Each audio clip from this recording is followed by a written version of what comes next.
This week on Jaywalking, I have a very special guest, Joel Richardson in the house from Soul Joel's. If you've ever been to Sunnybrook out in Pottstown, we got comedy. We talk all sorts of stuff. We talk leaving cushy jobs to pursue a dream. And it's an amazing conversation, just a great time. So sit back, relax, enjoy, like, subscribe, do all the things. See you next time.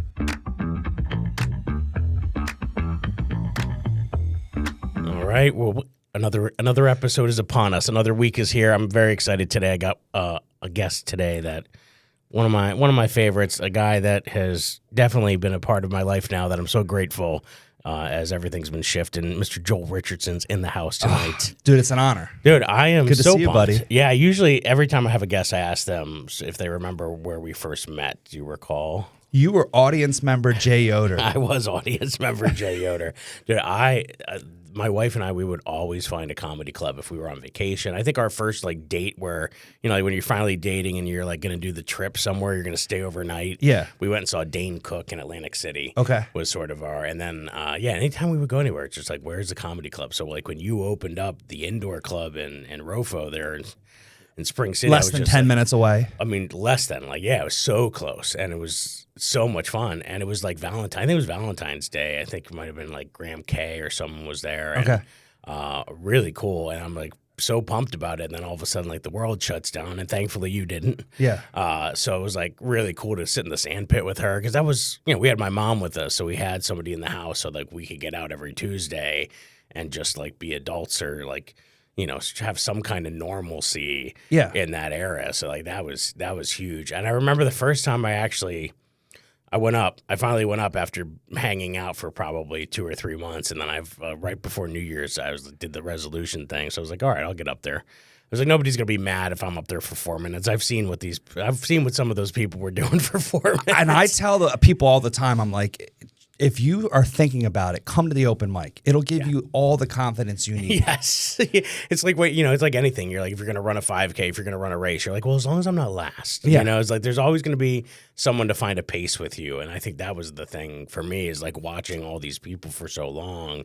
And I'm oh, I can why can't I get up there? I can get up there and do that. And I think that's the mantra behind the class now. So you kind of fast forward, almost 5.5, 6 years, and now we're doing this comedy school together and it's so cool to empower other people. And that's what I was gonna say. That. When you first started, you were sitting in the sand pit, and I remembered you frantically taking notes. Yes. So I went the opposite way. I'm dude, is this guy? What material is this guy stealing? I go, I don't see anything that's noteworthy up here. You were you looked like you were a seminar. So it's funny because I had 2 books that I got because being a teacher, I think I wanted to be a student first. Yeah. So once I realized I was going to go up, I bought 2 books. I bought the Comedy Bible. Okay. And then I bought Mastering Stand-Up by Stephen Rosenfield. Okay. And so I liked the Comedy Bible because it gave you stuff to do. Okay. You had homework assignments. Yeah. Exercises. Yeah. And some of it was teasers. simple. Put in your calendar a date that you're going to host your first open mic or kind of vision boarding a little bit. And I like doing that because every time I did that, whatever the goal was, I hit it well before I got to it. So I really thought there was something to that. And then the other one was in the other book, they had mentioned watching other stand-ups and sort of persona, finding what was their voice, what was their persona, what were they trying to do. And so for a lot of them, I would sit there and I'd be taking notes on who I thought they were trying to be or what I thought their persona was. Or sometimes it was if somebody laughed, if you watched a comedy special and they laughed, you're pause it and ask yourself, well, why did they laugh? And so a lot of times I was just doing some of those exercises, just getting the courage to go up or be okay, well, I've done some homework, so now I can raise my hand and participate in class kind of mentality, I didn't realize that, but a couple people said that to me, and I was just really? They were I never even mentioned it to anyone except for now. I never even thought about it until you asked me that question. Because I was also doing night work for Villanova University at the time too, so every once in a while I'd get a help desk ticket. I was on call till 11 o'clock every night. And so sometimes, very rarely, but I would get a ding for a help desk ticket. Tuesday night, and then I'm popping up the laptop, setting a hotspot, and then a lot of times I couldn't even answer it, so I just had to get back to them and say, we're working on it, someone will get back to you in the morning. Yeah. But like, so sometimes I know like Jim Gillespie like make comments like, this guy had a laptop. I don't know what the hell has he got a laptop for? Like, take it easy, Jim. Yeah, I was. Oh, I don't get to see him nearly as. That was the other thing is like there were so many characters there. Camaraderie. Well, and when you talk about getting the courage to go up, one of the guys, and I even forget his name. It doesn't matter. But he went up like dressed like an accountant and no laughs, 4 minutes. Yeah. And you know how there's that minute where like you're grabbing that mic. I was hosting, so I was grabbing the microphone and you could hear him. He was talking to himself. 4 minutes, no laughs. He goes, "It'll get better." And you're like, well, truer words have never been spoken. Yeah, that's the mentality you need to have. It can only get better. You got 0 laughs. But I wanted to say in May, it'll be 20 years that I've been doing comedy, performing myself. And then I think a year later, I started producing my own shows. There's only one person I can think of that has done more than you quicker. Like you are almost on a rocket ship, dude. Like you set out like a technician. You're like, this is what I'm going to do. And you've created so many opportunities, not only for yourself, but other people. And I'm so proud to call you a friend. I appreciate that. And I can see where you get it from to break the fourth wall. Your mom came to the show Saturday and you had set this show up, introduced me. And that's one thing. You're not just helping out other people. You're helping out the club. And you're if it makes sense, you intro them to me. Yeah. And it helps them, helps me, helps us. So you were supposed to be on the show, and I forgot. I even had you on the link. Yeah, that's right. So your mom comes in, and your mom's so great. She's always brings friends, first timers, and her friend called you by your real first name. Yeah. And I get it. Okay, you know him longer than I do. Okay? Yeah. Slow down. Yeah. Toots. And she goes, well, did he, saying your real name, save seats for me? And your mom, quicker than any comic, goes, why would Jay do that? He's not even here.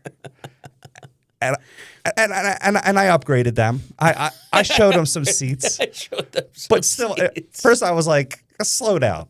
But it just shows how your mom handled that. Explains a lot about you. Yeah. And she's great. She is awesome. Yeah, she was great. She told me about it.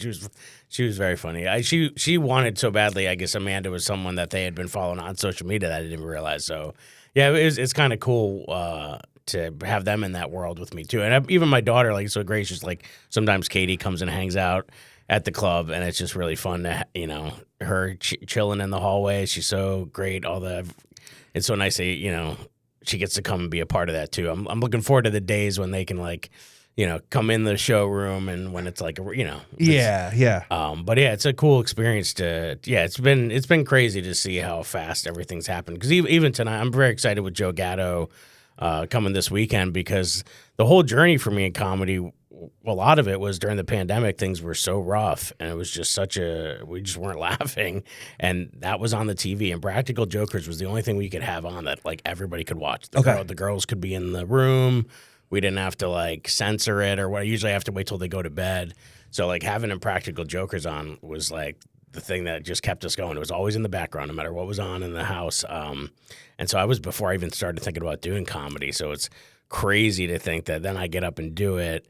And now tonight I'm going to be, opening for Joe Gatto. I mean, that's insane to me. Yeah. Like, and I tell people all the time, my first open mic was in the back of a place that Sal Volcano was bartending. But he was just bartender Sal. Yeah. And I watched that show get on the TV. Like they were just trying for 6 years, trying to get something cooking. It's just so much fun. I mean, literally have it on in the morning, because it's always on. It's like in the mornings. It's like, it's so cool. It's like such a great, comedy's really is for everybody. I said this on one of the other episodes.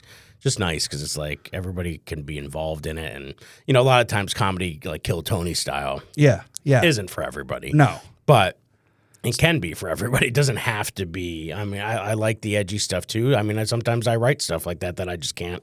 I can't perform because it's not in my being, but I think it. Yeah. It's like Jim Gillespie, this is for you. Yeah, that's right. I'm like, hey, buddy, you can use this. Take this. But when you go on your teacher tours, would you have the girls seen that, or have they been? Because I know a couple of trips they might have gone on. With you. Yeah, they actually for those. I mean, it's still kind of 18 plus. I think, and a lot of it I think would be over their heads. It's not like it's still kind of like very adult themed, I would say. But to me, like those pictures, I mean, nothing says FOMO. Like having all those the cell phones. Yeah. And you're talking 1,500, 2,000. Yeah, it's sometimes crazy. 3. Yeah. That's not cool, Dad. I know, right? No, actually the most credits I got is for she loves Joe's her favorite. So Katie, my youngest, is like super pumped about this weekend. So I was like, all right, well, I'll meet him on Friday, see how it is, and maybe Sunday I'll have you slide over and get a quick photo or something.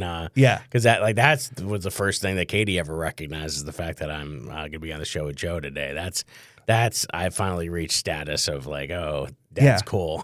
Yeah. You got to that moment. Well, actually, it was funny because when I was just doing open mics and stuff like that, or there was a time where they went on vacation and I had stayed back, and Amanda texted me that Katie was playing in the pool at like the hotel, and she's like, "Yeah, I'm funny. I get it from my dad. He's a comedian." And it was like very, and I was not at that point. I was just an open micer, but it was, but it was very funny that she was already kind of like seeing that. I love that they're seeing me do this shift right now, and taking a chance on myself, and that's something I know a lot about yourself, leaving a job that's secure, that's got, it's not easy because you're trying to navigate and figure it out. But you've created so many different avenues that, and I believe in signs. Yeah. And you've gotten so many signs that you shared with me that even in the first month of you making that leap, and you're like, there's no looking back. It was instant. The minute I submitted the resignation, there were like things that just started popping in right away, and I was just like, oh, okay, well, at least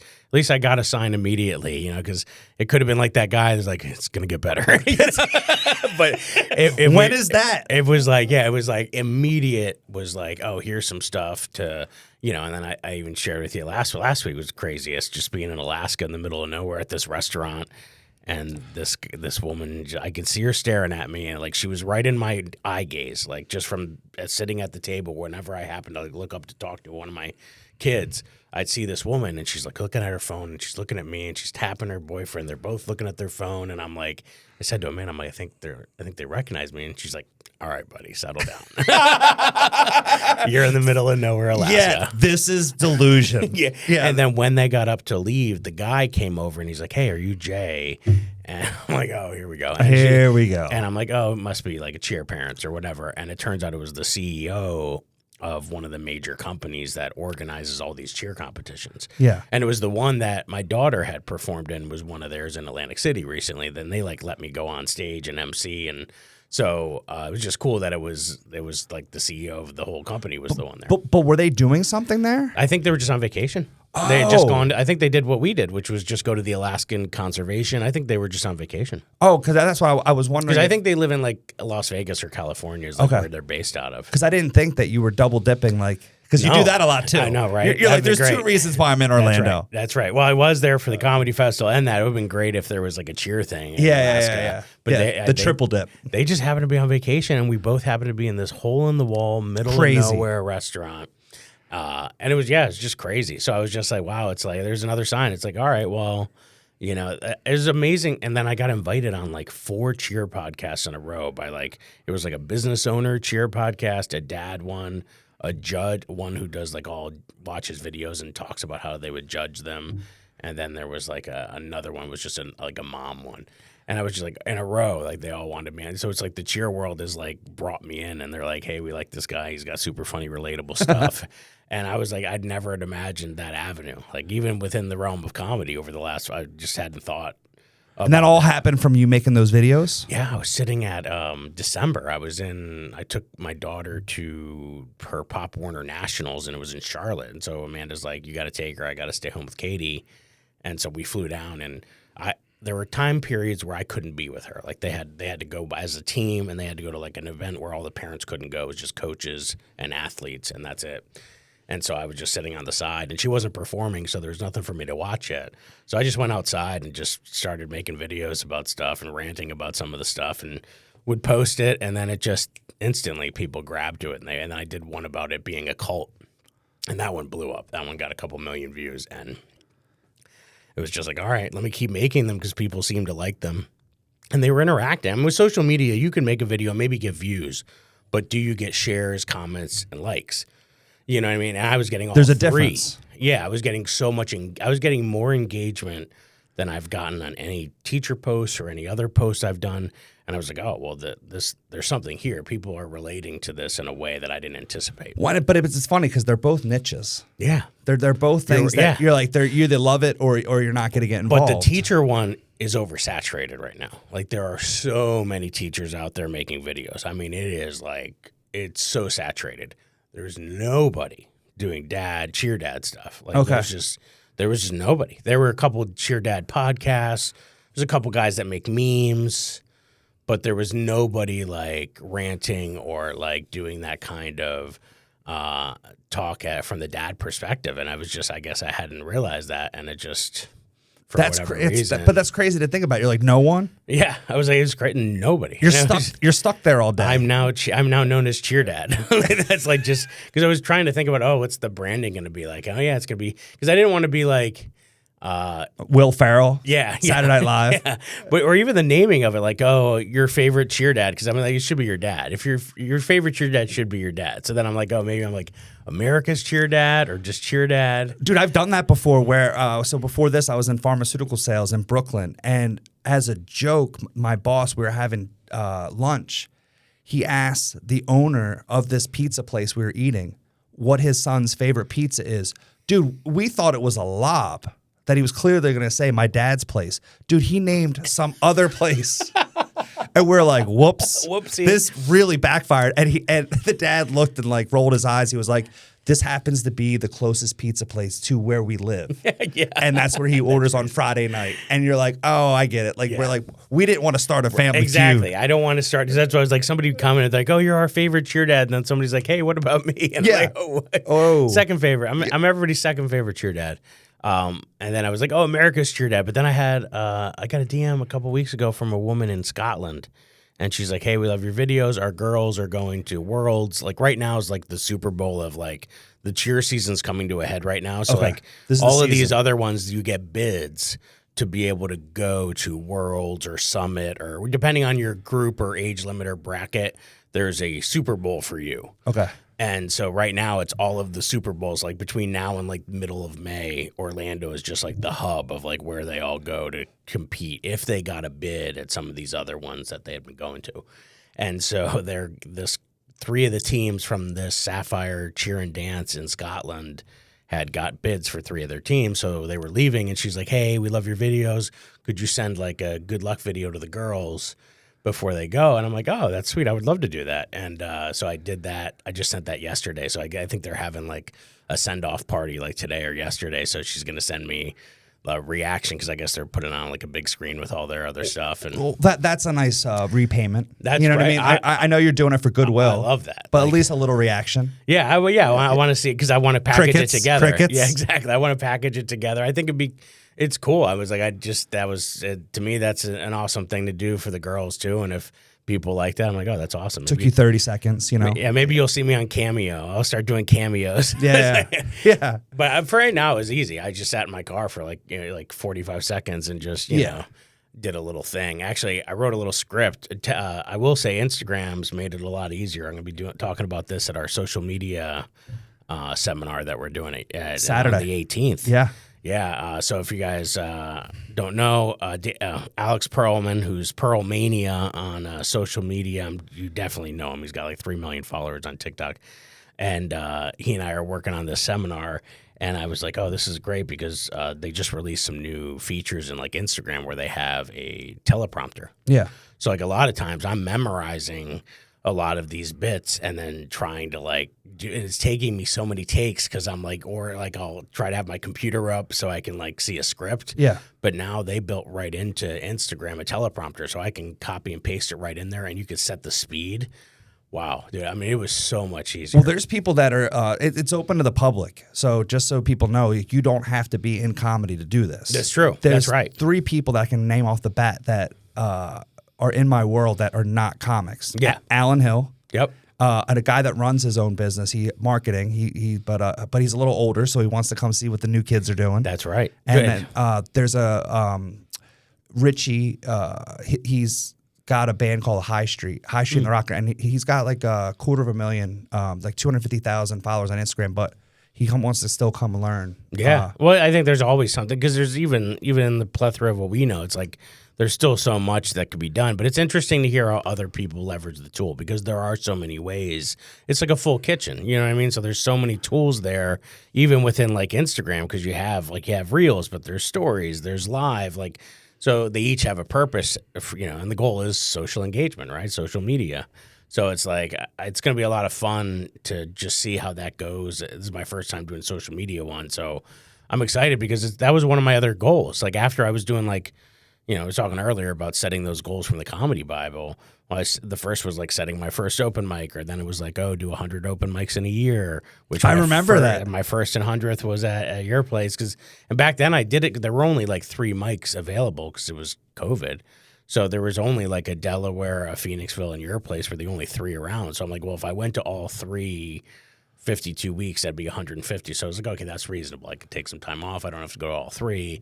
And but yeah, so one of my other goals, after I sort of hit all of those goals, my next year I said I want to get into social media and leverage that.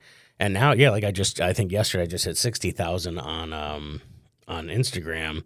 And then, like 15 on TikTok. So like, I'm not Alex Perlman level, but I've leveraged it, and I've bluegrass roots it myself to be that, and have gained a following. But so literally less than 6 years ago, you started at 0. Yeah, exactly. Yeah. And even TikTok was less. TikTok, I think I only did like 3 years ago. So it's like, yeah. And each of them's different. Like you could post the same video and it doesn't resonate. Like even Facebook, what Facebook wants versus TikTok versus Instagram, unless you have your people.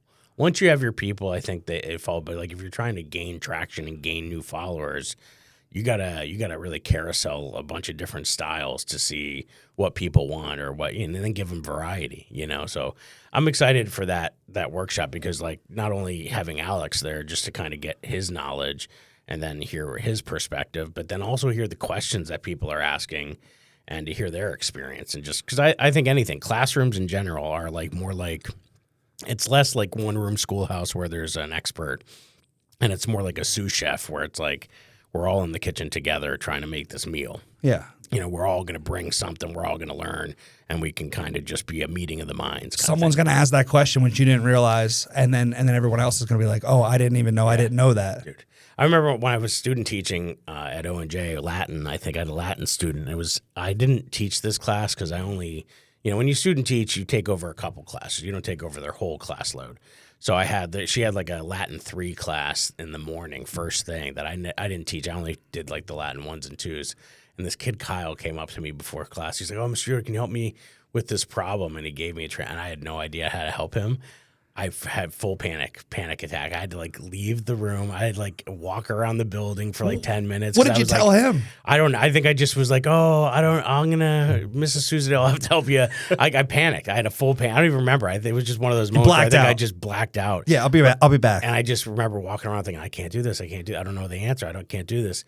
And the same thing was with Spanish, studying Spanish. It's like, oh, well, you didn't grow up Spanish. You can't do this. Like, so it's just one of those things that I think the imposter syndrome is so real with people. And then you put such pressure on yourself that you have to have all the answers. But fast forward 22 years, I put you on a show last minute because you just dropped in right before you left for Alaska. That's with funny. 2 Puerto Rican comics that are from New York.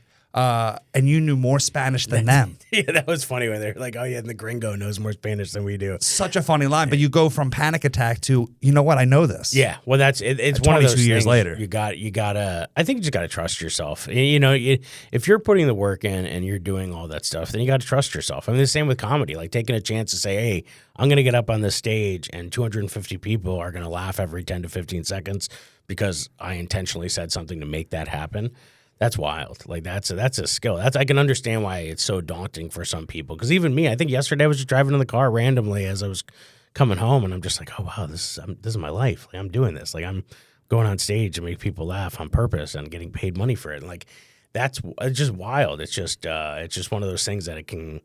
You can understand why people, even if you look at celebrities and all of those people going through, you can see why some of them have moments because you're like, yeah, it could hit you. Like if you're not confident and you're not sure of yourself, everybody's going to have those moments where it like creeps in. You're like, oh, did I make a mistake? Am I making a misstep? Yeah. Like I think that's just human nature to have those panic moments. But like, if you know you're putting in the work, you've done it with integrity, then what's there to worry about? Well, I remember I started doing the open mics at the Stress Factory in New Brunswick. And there was just like what you talked about starting at my place, like there's that group of guys that just hang around and talk before the open mic. And one of them had ventured into New York to do an open mic.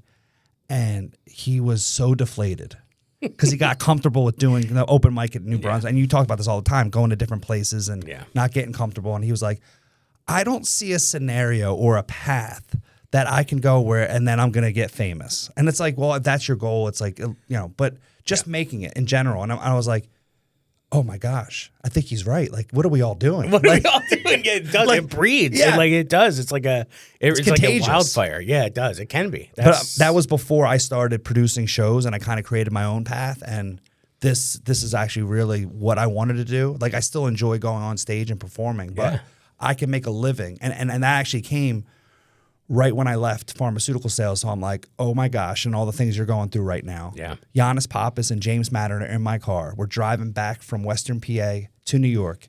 And they're like, this is the best thing that ever happened. I'm like, great. Then he says something I'll never forget. He goes, you can focus. You can be an okay, maybe a good feature. He's like, but you were given the God-given ability to be the best that ever lived at producing shows. Why don't you focus on that? I'm like, oh my God. Like, that was, first of all, unsolicited. Yeah, that's right. So he was coming straight at me and I'm like, oh, this is so nice. He thinks I could be good. Yeah. He said, okay at best. Okay at best. Yeah, and then goes, but why don't you focus on this? And I was like, man, because at that point I thought I could have your path. Like I could, maybe do this. And then it's like, no, it's so hard. It's what you're doing is so hard. Yeah. Yeah. And a lot of it, I feel like, is just you have to just do as if. You have to, you don't know, you just do as if, and then you hope that the opportunity is going to happen, and then if it happens, well, then you're ready. And a lot of it's like I couldn't have planned it. Like some of that stuff just happens, and you're like, oh, I'm just glad I was ready. I mean, even when the board teachers things happened, I didn't know who board teachers was. I wasn't even doing teacher jokes when I first started. I was kind of doing comedy to get away from, go to recess from how much work I was doing at school. So I didn't want to talk about teaching. And then somebody had said, I opened for a guy who was, Lamar Todd had been doing some teacher shows. Okay. And I said, oh, I'm a teacher. He's like, oh, well, if you have some teacher jokes, come and do my show. Brother. And so I started writing some, and then I saw a guy came to Punchline 2 months later, and I saw it was a teacher themed show, and I was like, oh, I was just there, and so I hit up Punchline, and they're like, oh, we don't book it. It's from the guy who. So I hit up the guy himself. His name was Gasper. I was just gonna say, I bet it was Gasper, and it was, and and he didn't answer me. It was just in a Facebook Messenger. Well, turns out he doesn't look at Facebook ever. And 2 months later, right before the show, he actually looked at it, and I was coming home from Rehoboth with the family. And he's like, oh, call me. So I called him. We talked for an hour on my ride home. And, and then he's like, yeah, there's a lot of room at this teacher table. You should write teacher material. And he was just starting. He was his first headlining spot was Caroline's the night before. And then he was going to Punchline. And he's like, yeah, man. He's like, listen, I don't even have a full hour yet. I have this other guy. I don't know how much material he has. So, yeah, come. I'll give you some time, bring some people. And so I think I did 10 or 15 minutes in front. And the feature was a guy named Tell Williams, who's actually local. He's from, he lives in Westchester. And he's he's featuring with the Alex Perlman show. Okay. And so he's got 2 million followers, 3 million followers. Oh, really? So yeah, he's a big social media guy, big activist, LGBTQ, all sorts of stuff. And mental health stuff. And I think he actually had a podcast with here at Westchester or King of Prussia. But so he recommended me to the guy at Board Teachers. The next thing you know, I'm there. But I remember being at the Board Teachers show the first time, just being like, what am I doing here? I'm in Rochester. It was Kodak Theater, 1,700 people. I'd never performed for maybe 300 max. Stress Factory. Yeah. I don't know if I ever told you that. My first show was Tommy Too Smooth. I had done a guest spot on a show where he was the headliner. And he was leaving, and he stopped. I was having a drink with Amanda and my friend who came to watch, and he's like, man, this guy's funny. He had them laughing, and he didn't have to say any cuss words, and he was talking about real stuff, and I would never have even thought to say anything to him, and he just stopped and said so many nice things. And unprovoked.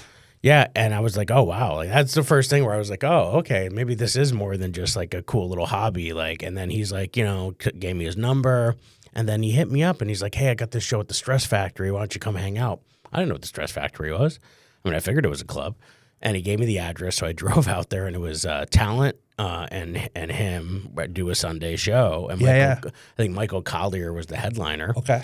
And so, Talent, just so people know, is also a headliner. He and the nicest guy in the world. I had no idea. So Talent, good. So I get up there and he's like, so he pulls me aside because I guess they give a chance for like younger comedians at the top of the show. And Tommy pulls me aside, and Tommy had never been anything but super nice, and he just pulls me in close. He's like, listen, 7 minutes, set a punch, set a punch, set a punch. Like, just don't embarrass me. Don't in front of my fellow comics. Exactly. Without saying that, said that. Yeah. And that was the first time it hit me, and I was just like, oh, and I'm looking around, and I'm like, oh, I'm the only white person in this entire room. I was just going to say, black comic, Jay Yoder. Yes. And then there's the audience. 300 people, packed. And dressed in their Sunday best. Barely could get like an aisle to the stage. And I did my set, and I got through, because a lot of times I've seen people get booed off the stage. Yeah, there. Apollo style. Yes, and that didn't happen to me. I finished my set, but then Tommy brought me outside, and he's like, have you ever talked to black people before? No way. Did you do 7 minutes? Yeah, I did 7. I got through all of it. You got through it all? But he was just like, he's like, yeah, we want real shit. But everything was kind of like surface level, self-deprecating. Like, he's like, they want real stuff. So the next time I started talking about my family, he gave me another chance, came back, and I did stuff on Alicia. But you still got laughs, right? Oh, yeah, I got laughs. It was great. But he was just like, I was stiff. I was like, I think I was feeling the tension of being in front of that many people for the first time. So I think I was just nervous. But then I talked more about my daughter the next time I went, and absolutely crushed. Like, I was so mad I don't have the video. I have the audio, but I don't have a video from it. And I just demolished. And Michael Collier, because the night I was there the first time, Michael Collier, the guy next to me, Mark Henderson, amazing comic. He was like from LA coming out this way. He crushed that first night. And Michael, he's like, oh, Mr. Collier wants to meet you. And he brought him to the green room. I'm like, oh, that's so cool for him. Well, that second time I got invited back, Michael Collier was back again. It was like the next year. And I crushed so hard. They came up to me and was like, oh, Mr. Collier wants to meet you. Why don't you come in the green room? I'm like, wait, what? That's crazy. And then he invited me on his morning show. And he's like, hey, it's clean, so you got to come on. Yeah, because there's comics that don't realize that. I realize that being on this side of the business, there's some comics that don't want to have a hang in the green room. Like, they're not allowed back. So I can imagine. And that one's small. Like, the Stress Factory in Brunswick, like his Connecticut one is much bigger, but that one's tiny. Yeah. So I get it. Like, if you're the headliner is the only one that gets to be in there. But yeah, so he brought me back, and he was so nice and gracious. And I went on the show. He's like, hey, just be on my morning. He was doing a morning show on YouTube. He still does it. And he's like, yeah, you just got to be clean. And I was apparently too clean. And so I did the show, and it was funny. But it was like, he's like, oh, come back on again and be a little edgier. What? And, yeah, it was so funny because I was like, but that's where I thought of what clean means. Clean's like, so there are levels to clean. You know what I mean? He just didn't want any curse words, but it was okay to talk about like edgier stuff or talk about my daughter or whatever. And I did that, and it went really well the second time. But he was introing me, and he was saying I have video of him saying so many nice things about me and how I killed that first night. And that was like 3 years or 4 years ago. And that was the first time I said to myself, oh, wow, again. Yeah. So somebody took time out of there to say something about me. Well, Nate Bargatze went on with Big J on the Legion really? podcast. Yeah. And they were talking about, like, Nate, you're so clean. And you're like, dude, your special came out on Amazon Prime and was rated G. And Nate was like, yeah, I get it. Like I go, but G felt a little like, it was a little harsh. Like, dude, he was like, I should be rated PG just for knowing you guys. Yeah, that's true. That's funny. That's funny. Yeah, because I would imagine him. That's what I think about whenever I hang out with like Ryan Foster or like some of those guys. Oh boy. Because I'm like, I have realized like I am kind of clean. Like, because I remember I did a joke one time. This is what I tell comics when we're doing the class. Like, if you get a laugh at an open mic, be careful. You know what I mean? Because you gotta understand why. Because earlier I was talking about pausing and asking why people were laughing. Because I learned that the hard way. I told a joke at the open mic early on, a huge laugh, but it was a laugh from like Stant and Otis and all those people in the back. And I was like, oh, this is a really good joke. So I got a show opportunity at like a wine bar in Maryland. And I told that joke in my set, and I never heard people audibly groan so much in my life. And I was like, oh, wow, and the booker's like, please don't tell that joke again. And it was like, I'm like, oh, that's great. It was only funny to these soulless open mic comics because it was kind of gross. But it was like they were laughing because I said it, and they never would have imagined I would have said that phrase. Because I just had this kind of wholesome shock factor. Yeah, it was just a shock factor of them seeing me week after week do telling stories about, whatever. That was a Tuesday night joke. Yeah, and then all of a sudden prime time. I did this like dark joke that they didn't see coming. Here we go.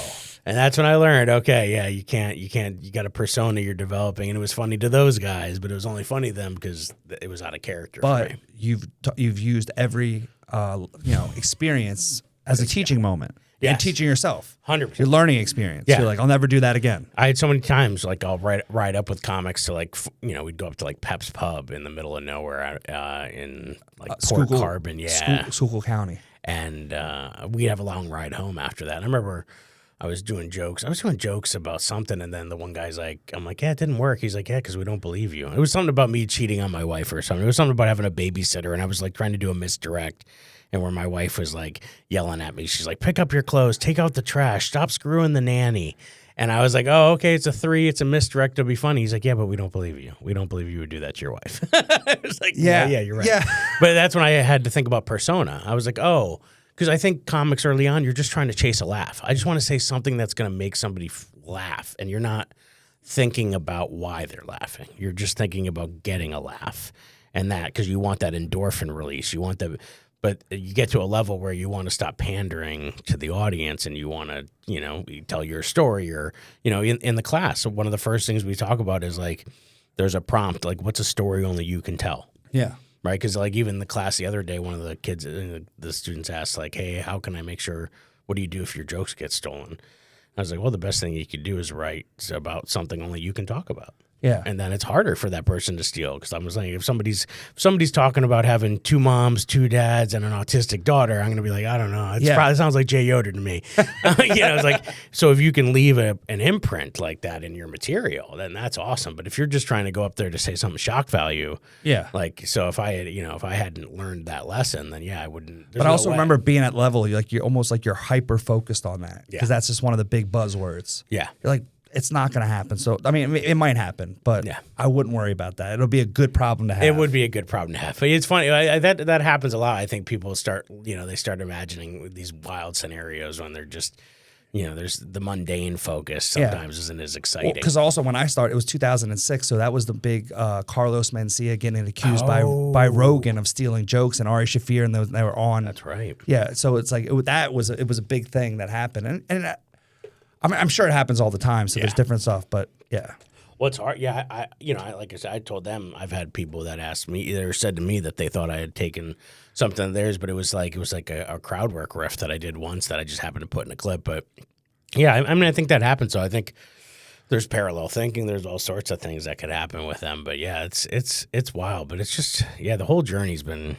It's been crazy. It's, and having my family with me on like the Alaska trip, and having like thinking about future trips we can take, or just the fact that we have the ability to go on vacation like this, or, and I can make a work trip out of it. That would be awesome. I mean, because right off the top, I feel like you look more relaxed, and you look like, when I see you, you're not worn down. Yeah. Do you feel better? I do. I still feel inside too. I feel so much more relaxed, but I do still feel the pressure. I have new pressure now. You know what I mean? There's this unsaid pressure of like, things are going really great now, but like, hey, what's your July and August and September calendar look like? So it's to bring home the bacon, because Daddy likes bacon. A little higher. Yeah, the stakes feel a little higher, but.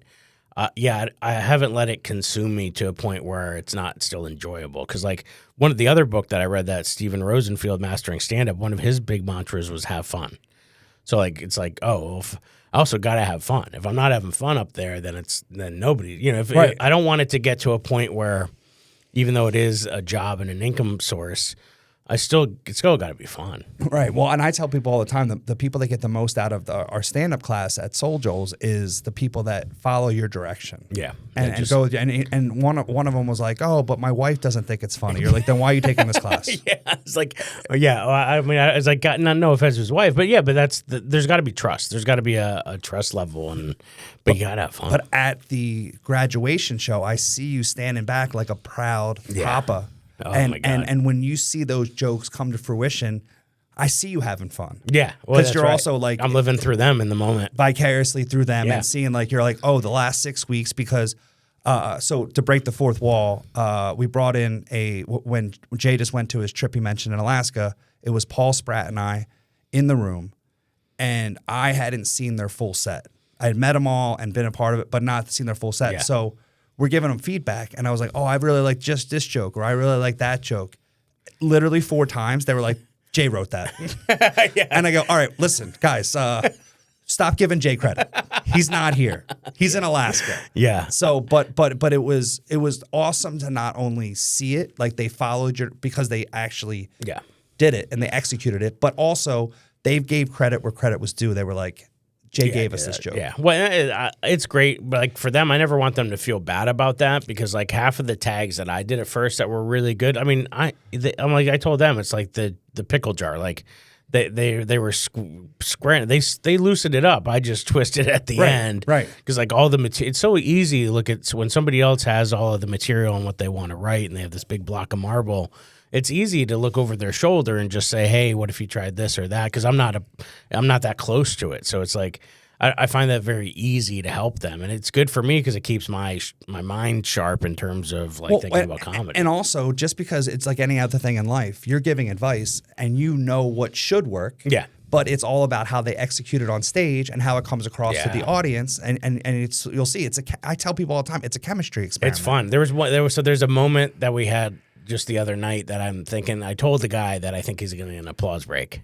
I don't know if you recall. I told the kid I think he's going to get an applause break. So now I'm waiting. Now I can't wait to see if I was right. Yeah, you're going to go like this? Yeah, dude, I'm going to be like so pumped in the back. There was only one time out of the last 10 classes where I thought someone was going to crush and they didn't. And that was the last class. Was someone had done a personal story that I thought was going to crush, and it didn't. And so, but for like, that's the thing. It's like, for the most part, it's like, it's hard to know what an audience is going to want. But at the same time, I've paid attention enough, and I've done, ever since Tommy did that thing to me and anybody else, it's like forced me to really stop and say, oh, well, why do people laugh? Why are people laughing at this person? Because I'd watch some people tell something so effortlessly and people just die laughing. And I'm like, oh, that's crazy. They didn't even have like a clever alliteration on that line. They just said something that was so real that it was relatable and funny. And it's like that's when I started really appreciating all of that, because I thought everything had to be like snappy and alliteration and whatever. And it's like, no, sometimes, and that's what Tommy was trying to get through to me in that night, was like, sometimes it just has to be real, and you just have to be vulnerable and share something that, maybe you wouldn't have told people. And Mike Birbiglia, who was one of the other guys, so between... I think Chris Farley was when I think about the people that got me to the stage where I was going to go on stage, was like Chris Farley. I used to reenact Matt Foley. That was my thing. I used to do it for talent shows and stuff like that. And so that was like my first thing before I thought about doing stand-up. Then, watching the Impractical Jokers and just laughing at all that stuff was huge.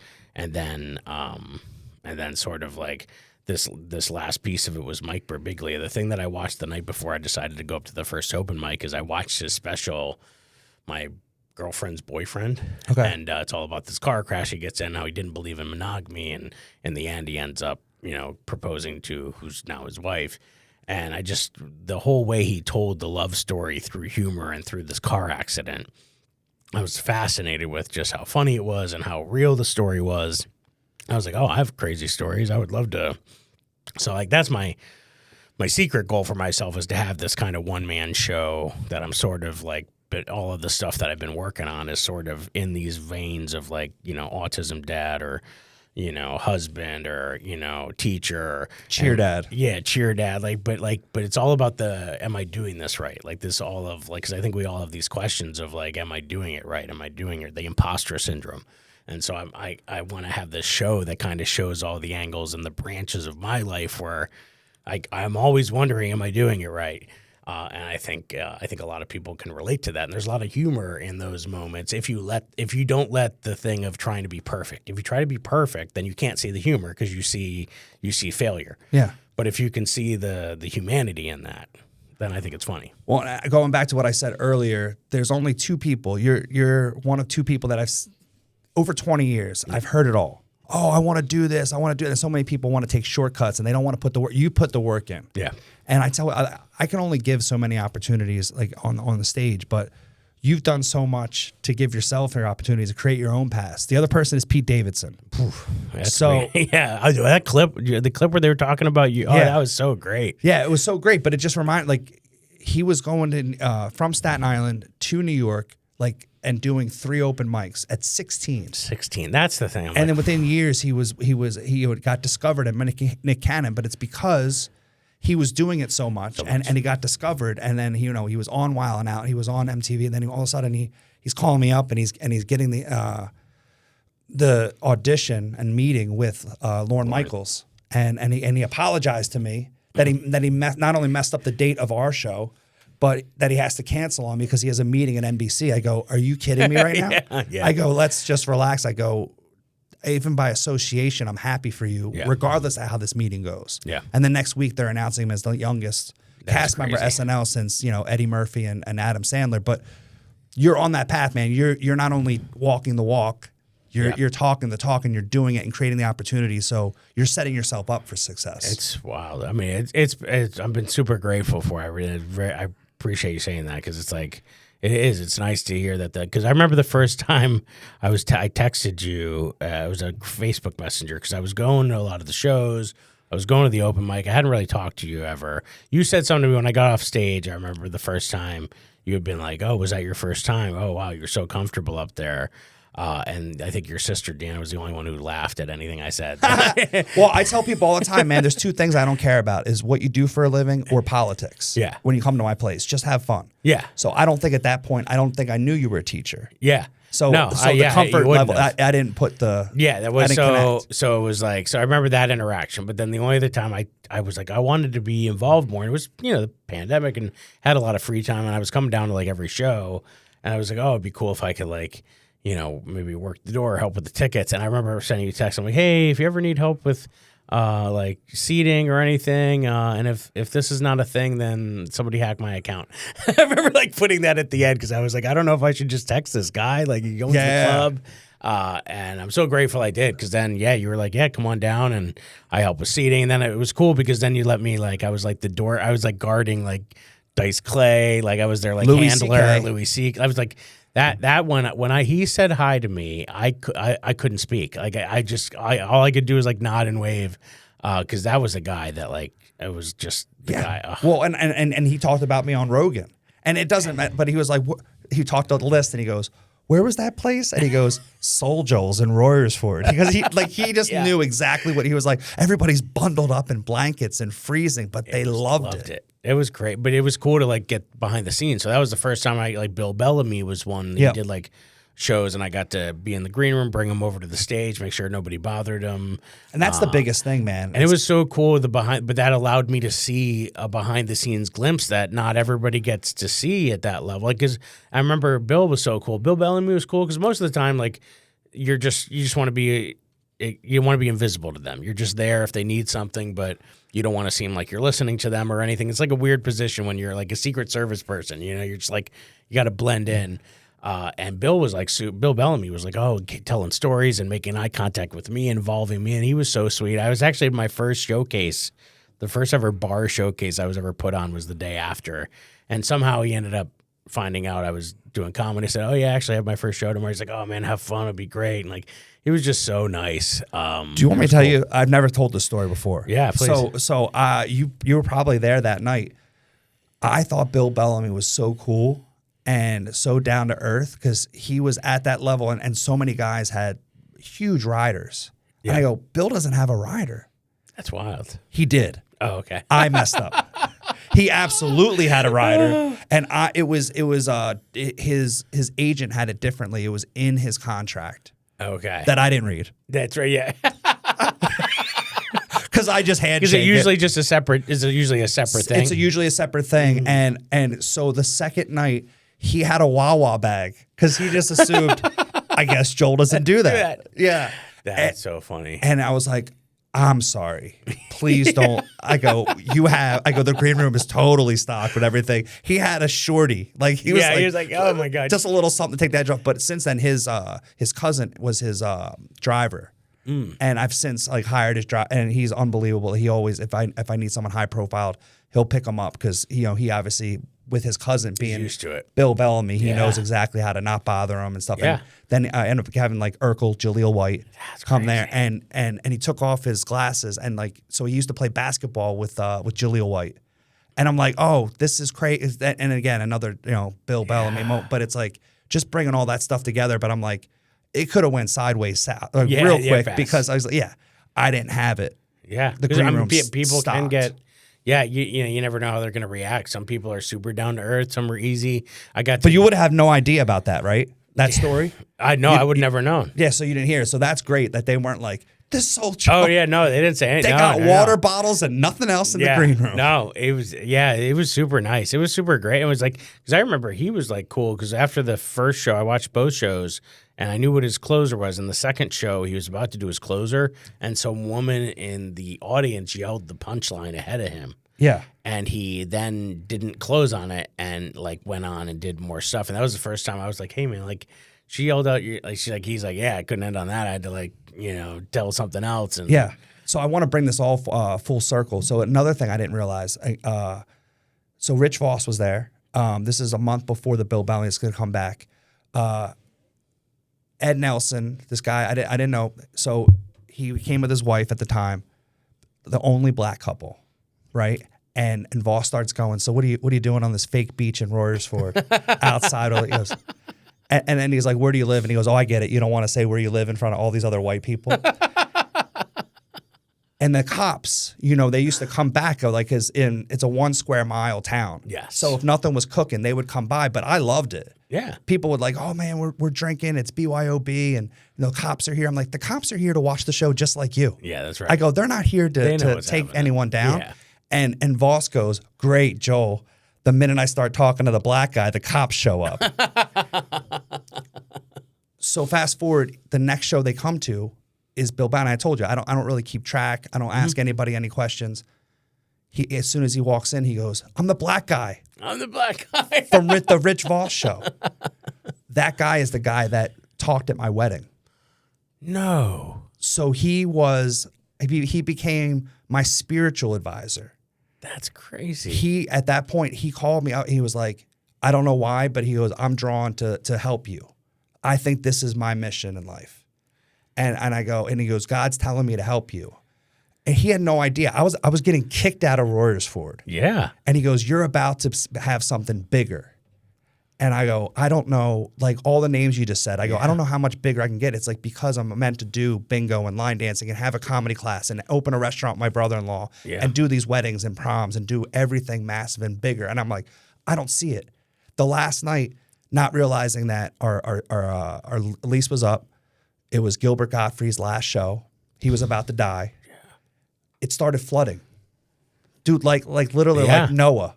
Yes. It's get all the animals. Let's go. Let's go. That's crazy. And fast forward a year later, so I opened up Soul Joel's November 1st.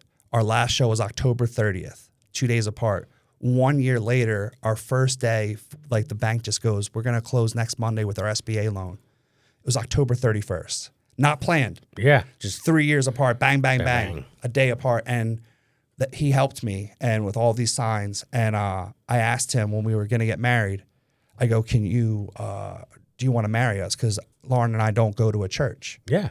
And he was like, I've been divorced. He goes, I'm not ready for that pressure, but I will speak. And that's how we got my friend to oh, he crushed, right? It. Oh, my God. What an amazing. I mean, it was so heartfelt. It was so funny. Yeah. I mean, it was just even Jimmy Schubert came up to me and was like, that guy's not a comic. So many, because the only thing, and he didn't give me any glimpse. And the only thing he said, he goes, are there going to be midgets at your wedding? And I go, drag queens? And he goes, no, midgets. And I go, that's it. And to the point where he was serious, like you said, he was laughing, and then he got emotional a couple of times. And he goes, I've never done this before. I'm like, we're not off to a good start. You don't have to break the wall so quickly. Yeah, that's right. Like, we're trying to stay married for the rest of our lives. That's right. And then Kanal, Casey Aurora, Kanal Aurora, who helped us with the class, and a good friend of ours, he's pacing in the Melody hallway. And I go, what's the matter? He goes, what the heck was that? He goes, there was the rehearsal dinner, there was nothing, not a glimpse. He goes, once the lights came on, so did your friend. He just came to life. Yeah. And the only reason why I asked him is because I didn't think that Lauren's maid of honor was going to speak.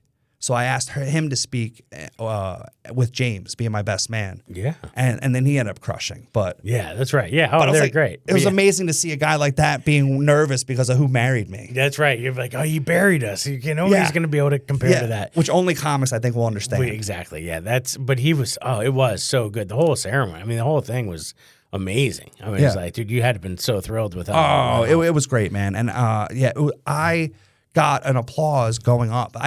But I had zero expectations, so I didn't know what to expect. And there was a problem with the shuttle. There was like 30 people that were still waiting to get picked up at the hotel. Oh. That's why we started late. Oh, because there were still people. There was still 30 people. And we're right. talking my friends from high school, my friends from college, some people on her side. And so we were just, we can't start without them. No, absolutely not. Yeah, they're going to wait. That's but so when I finally walked up and to start, and people applauded, I go, oh, this is going to be great. Yeah. It was the whole thing. I don't know if you felt that. Like, I never got nervous because I felt like I'm doing what I was supposed to do. Yeah. Oh, yeah. No, when the day of was just party. At that point, it's just a party. And it's just a celebration. That's how our wedding was so much fun. I mean, people still talk about it. We had such a great time. We had somebody on a knee scooter. I'm leading the conga line on their knee scooter at the end. Like, my uncle had his shirt off before dinner on the dance floor. Like, it was wild. We had my one buddy who was a veteran from Iraq, the Iraq War. He actually had a roadside bomb take off his leg. And he's done amazing stuff. He's been on like Time's cover. I don't know if you ever watched it, but he was the guy who carried the woman across the Boston Marathon line and like had I remember her on that the shoulder. And he like goes around and speaks to schools. Now he's he's turned lemons into lemonade so much. But like his twin brother was also serving, and he didn't have physical scars. He had more emotional ones, and he unfortunately took his own life the year before. Had 3 kids right before Christmas. Tragic. And so we all came together at his brother's funeral. We hadn't seen each other in a long time, and we all kind of made a pact of like trying to stay together. And then my wedding was like the next thing coming up, so I invited them all to the wedding. And so at his funeral, we were so drunk, we ended up drinking out of his brother's prosthetic leg. We had them like fill it, and we drank. Oh, and so fun. We're from Scranton. And so at my wedding, I'll do the jokes. At my wedding, we had the same thing happen. They filled it up, and like people were drinking from it like you would not imagine would have been drinking from it. That brought everyone together. It brought everybody together. It was the crazy. I mean, at that point, weird, but felt right. So crazy. It's so funny to say out loud, and it's like so funny to see the pictures. And but I've never heard that story. No, yeah, I don't tell that one. Surprisingly, but it is so crazy. But yeah, like just the whole concept of like. Just I don't know. It's just there's something about the wedding and celebration and like bringing people together. We wanted because our families were so it couldn't be more different. Me growing up in Scranton, having a lot of gay people in my family, and her parents being like brethren and like close to the church, and very different. So I was worried about the two worlds meshing. Yeah, like Duck Dynasty meeting Queer Eye. Like it was like this weird collab. And it was beautiful, and we were tons of people, 200 people. We're trying to do seating charts, trying to make everybody good, and we had a good idea. Amanda did where we did a scavenger hunt video. So at the table was like a list of things, like take a photo with someone who went to college with Amanda, take a photo. So that way, it kind of forced them to meet each other that weren't in the same circles, and we had disposable cameras for them to like do the scavenger hunt. So that was like the cocktail hour was. Them to like get to know each other at their table and do all that stuff. And an upgrade. Oh, it was the best party. We had school buses come and like take everybody to their hotels after. My assistant principal at the time bought a bunch of 6-packs at the bar at the thing downstairs and was handing them out on the school bus. I'm like, oh, this is great. We're principal's handing out beer on the school bus. This is great. And it's after hours. And we went right to the airport. Like we went right to honeymoon right from the thing. It was Okay. like, we didn't skip a beat. We were like, all right. Because I remember being in Mexico and like the pool at the resort, and I'm like, oh, my legs are hurting. She's like, yeah, you were dancing like the entire reception. You were just on the dance floor for like 4 hours straight. And I was like, oh, yeah, that was just last night, wasn't it? Yeah.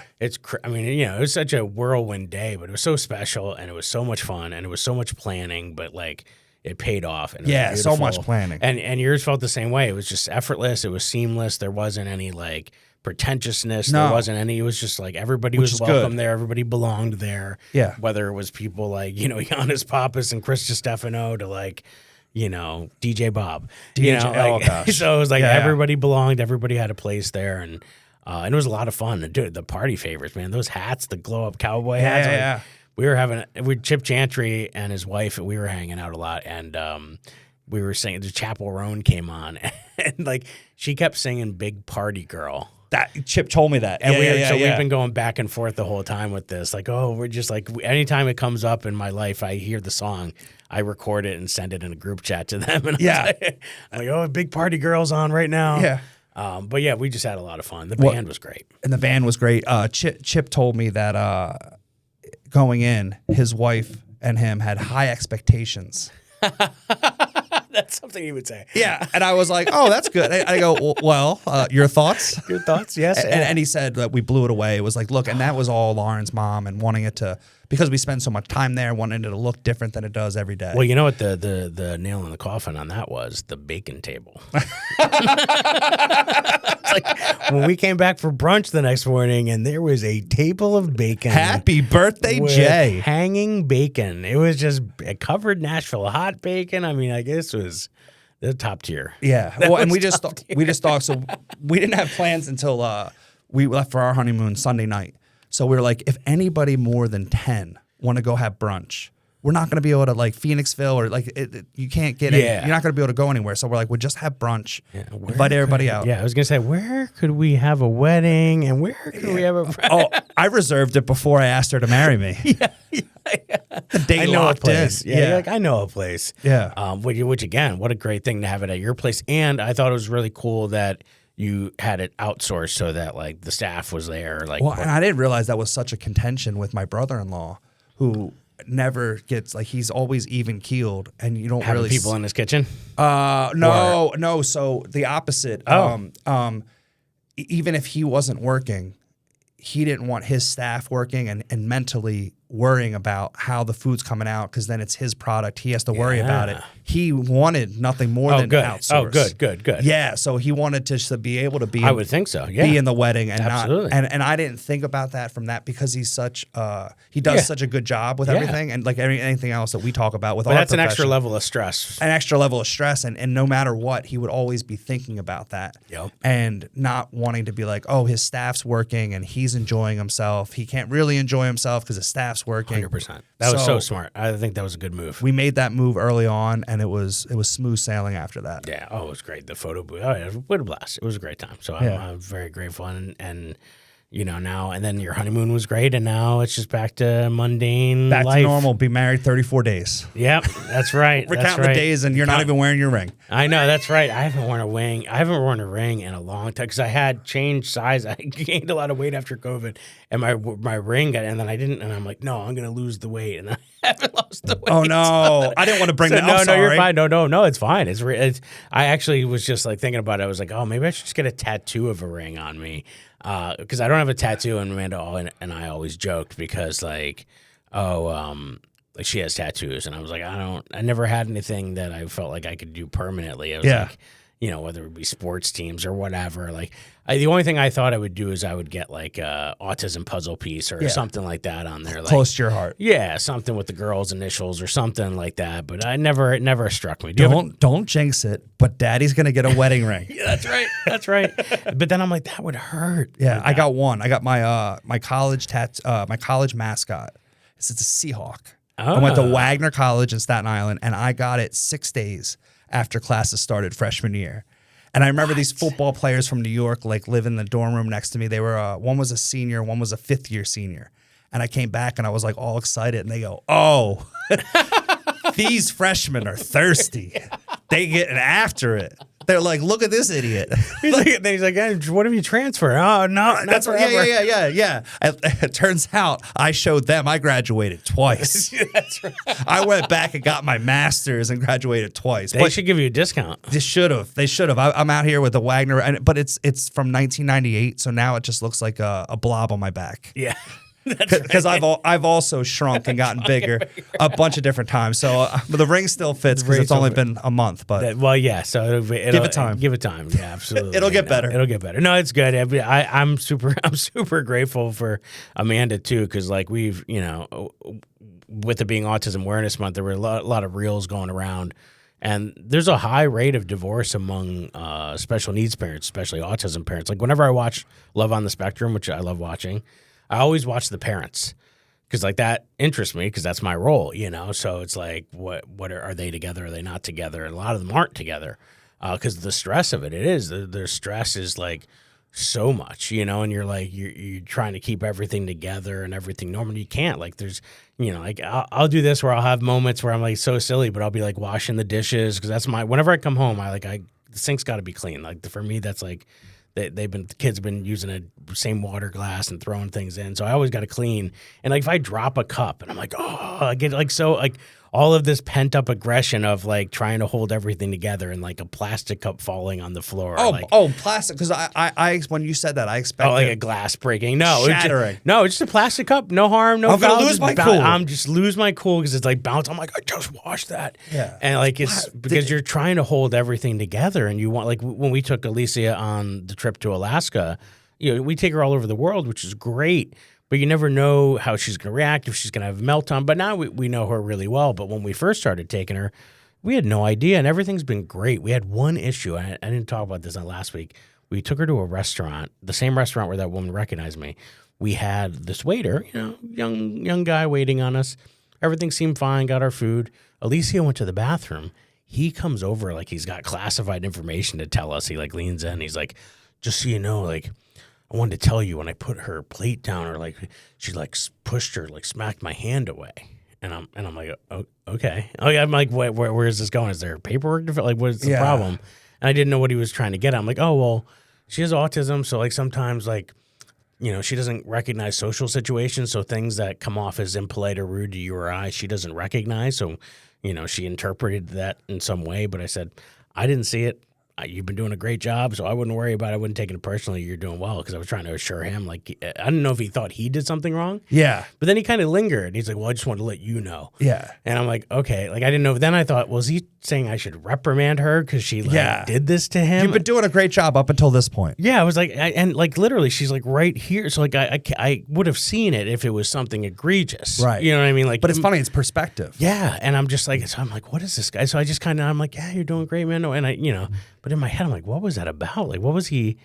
And even when I explained to him, he didn't seem to quite get it. And I was just like, all right, it was just a weird scenario where I was just like, because I know sometimes the perspective and misinterpretation, like she was great on the plane.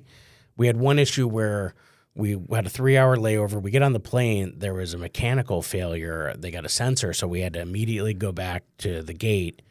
We have to get off the plane. Maintenance has to come in, minimum hour, just how they have to do it when something like that happens. And so we couldn't get back to the gate immediately because I had to find a new gate for us all of a sudden. Oh boy. And there was this just period of waiting and then they had to like get somebody to get the door thing open, and it was taking longer, and Lisa just didn't get it. And she's just like yelling, I want off this plane. She's like, and she's just yelling. Like, and she just, and everybody, you can tell, just everybody doesn't get it. And they're just like, oh, this brat is like yelling. This like, it comes off as like being like a spoiled brat or something, where I'm like, no, she just doesn't understand. And she's like, she's just overstimulated right now, but like you can't explain. I'm not gonna get up in the bar like, listen, she was autistic. Like it wasn't a big deal. You just gotta let her yell and be embarrassed. She's not a threat. Yeah, I just gotta sit there and be. Well, sometimes her speech now, she pushes the big red button in her speech. Like if something she doesn't want to do, I'm like, oh, you got to do your homework. I'm gonna burn my homework to the ground, and like she'll just start going crazy. And I'm like, well, we got to go to the church because there's the sports club there. I'm going to burn the church to the ground. I'm like, oh, my God. God. I'm just waiting for her to say something like that, like, I'm going to put a bomb on this plane. And I'm just like, oh, because she just, her brain, whenever I correct her on something like, oh, it's time to go to bed. No, it's time to stay up and play night games. Like, she just immediately does the opposite. I got to brush your teeth. I'm going to unbrush my teeth. But also the sentence makes sense. Yeah, but then sometimes it's a little off, or it's like an adorable foreign exchange student, you know? It's just like something just a little off, but like she'll hit the big red button and she'll just like freak out and like yeah. So I'm just like, you know, every once in a while the hormones, ever since she became a woman and all the hormones started happening, it like, I noticed that because the other day she was really off. Like 2 days ago, she was throwing a tantrum. She was screaming like at the top of her lungs. And then like I took her tablet away because she wasn't focusing and she had to get ready for school. And she cried a little bit, whatever. She got on the bus. She was cool. We get a text from her teacher yesterday like, hey, is everything with Alicia okay? She got off the bus. She was screaming, having a tantrum, like full on. We hadn't heard from the school like this all year. And I'm like, oh, no, it's weird. And then, you know, come to find out, like, you know, less than 36 hours later, she got her period.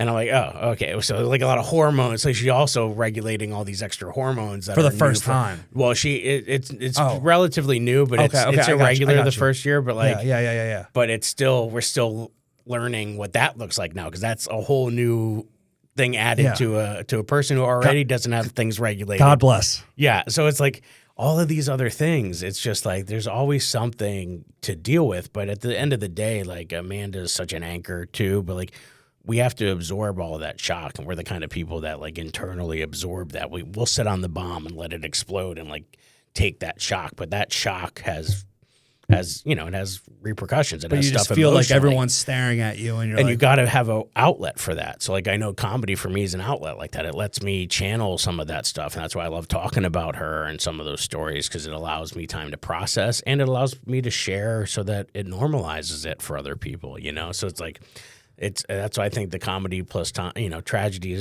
is tragedy plus time. I get that, because I think a lot of that is that, you know? Yeah. But it's funny you compared it to the foreign exchange student. Yes. We're in Portugal, and they're trying, you know, their language is Portuguese. Yep. So when we were asking the taxi driver where we should eat, and he was like, well, do you want the meats or fishes? Always plural. Yes. You're like, yeah, he's doing well. Sounds That's good. right. I understood what he was saying. And then just a little, just because English is crazy like that. We started, we went with the meats. The so meats. we get back in the cab to go back to the hotel, and he goes, how were the meats and the cheeses?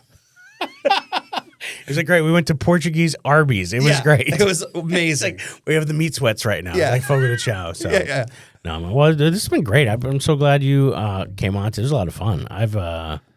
I'm really pumped about what we're doing at Soul Joel's too, between the classes and all the shows and the workshops coming up. Like, I mean, by the time this airs, the hosting one will have happened, but the social media one will be coming up on the 18th, which is really exciting. And then we have potentially an advanced stand-up class coming up and some other things. So I'm grateful that you've given me the space to be creative, and it's been so much fun. Yeah, let's keep doing it, man. Thanks for having me on, and I'm proud of you. Yeah, I appreciate you. Make sure you go to souljoels.com. Check out, we got shows. We got line dancing. There's bachata. There's a million things. My mom loves the bingo. So bingo. Bingo. Always a theme, too. Always a theme. Souljoels.com. Check it out, and we'll see you next time.